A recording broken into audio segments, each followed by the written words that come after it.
Hi, this is Mr. Shumway. This video clip is a quick review on linear and exponential equations. I'm assuming that you have learned all of these principles, and this is just a quick review. But if you need to pause this at any time, you can pause it and get caught up on notes or raise your hand and ask questions.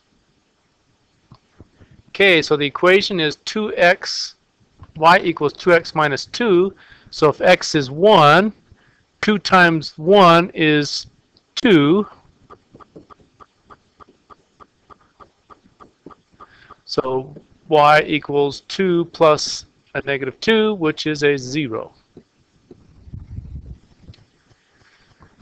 The alfalfa in my hayfield is 9 inches high, and it's growing at a rate of 0.8 inches a day times the number of days to get the height.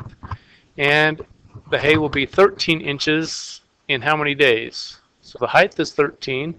It was 9 to start with. It's growing at 0.8 inches a day times the number of days. So if I want to solve that equation, that tells me that I have to grow 4 more inches at 0.8 inches a day.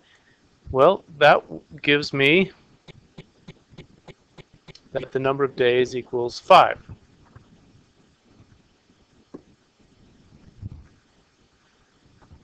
Okay, so now I need to find from that table the equation that matches y equals blank x plus 3.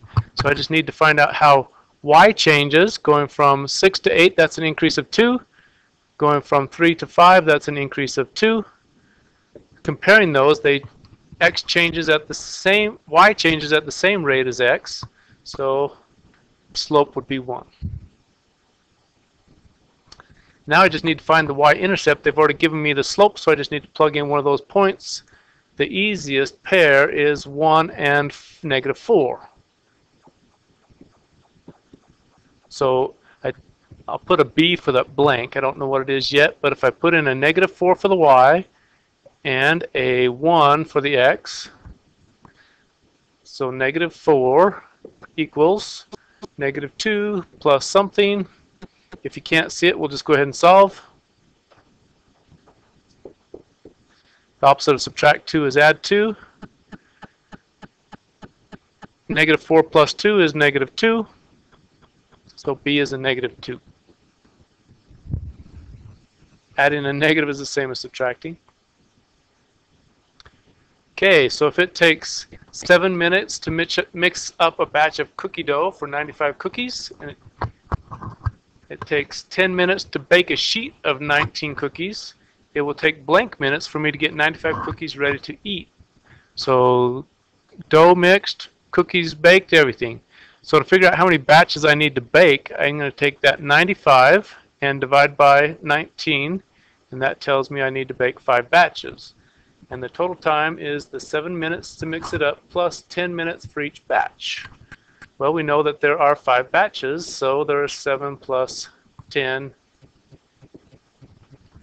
and that would be 50 plus 7 is 57 minutes. I can jump my skateboard 7 inches, so my jump distance is 7, plus I can jump 8 inches farther each week I practice. So 8 inches per week times the number of weeks. So how many weeks will it take until I can jump 31 inches? Well, my jump will reach 31 after I have added 8 inches per week times how many weeks? Well, let's just solve for that.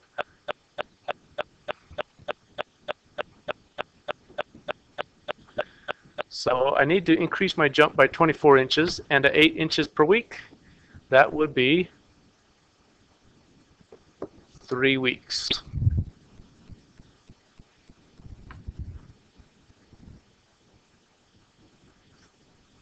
A rental car agency charges $33 plus 23 cents per mile times the number of miles. And another one charges $55 plus 10 cents per mile times the number of miles. And for blank miles, the cost will be the same. Same being equal. So now we can just solve. I'm going to subtract the smaller cost per mile. That gives me 13 cents per mile on this side. So now we only have one variable term and two constant terms. I'm going to combine those terms into one on the right side by subtracting 33 from each side. That tells me $22 will, the difference of 13 cents per mile times the number of miles will eventually equal the difference between the two fees of $22. So if I divide my 13 cents, my $22 by 13 cents, that will tell me how many 13 cents are in $22, and that tells me that the number of miles that I need to drive for those two to be equal is 169. The calculator says 0.23. You can put those if you want. The computer will accept 169. Okay, so now we need to find the starting value for an exponential equation. We have the table. We have the percentage decrease. It's going down by 30%. That would be the one minus 0.3. That's how they got the 0.7. But they've already given us that. So all we have to do is plug in a point. So we know that y equals some starting value times 0.7 raised to the x. Well, let's use 101. Some starting value times 0.7 raised to the fourth. We can use any of those, but let's just choose that one. So we have to divide by 0.7 to the fourth to solve that.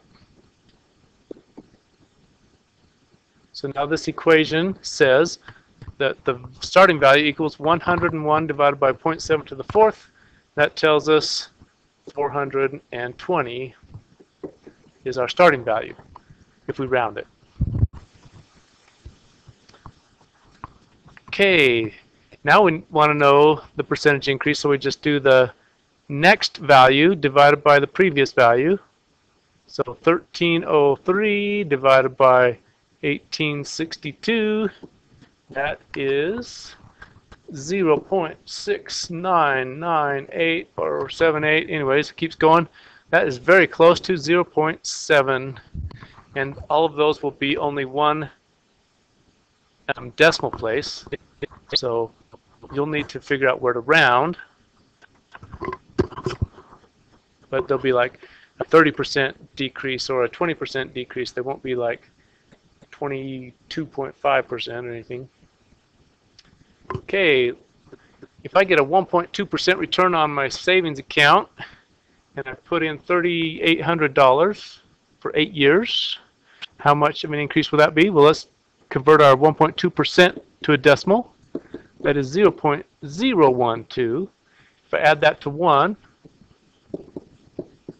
that is 1.012.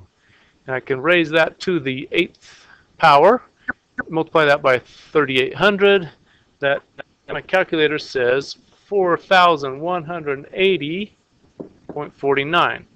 And generally that's where we round it for money. Calculator would certainly accept 4,180, no problem. That's close enough. And the bacteria is growing at 26%. So I do the 1 plus the 26% as a decimal. Let's raise that to the, I'm going to leave it for 15 hours. So 15th power multiplied by how many I had to start with.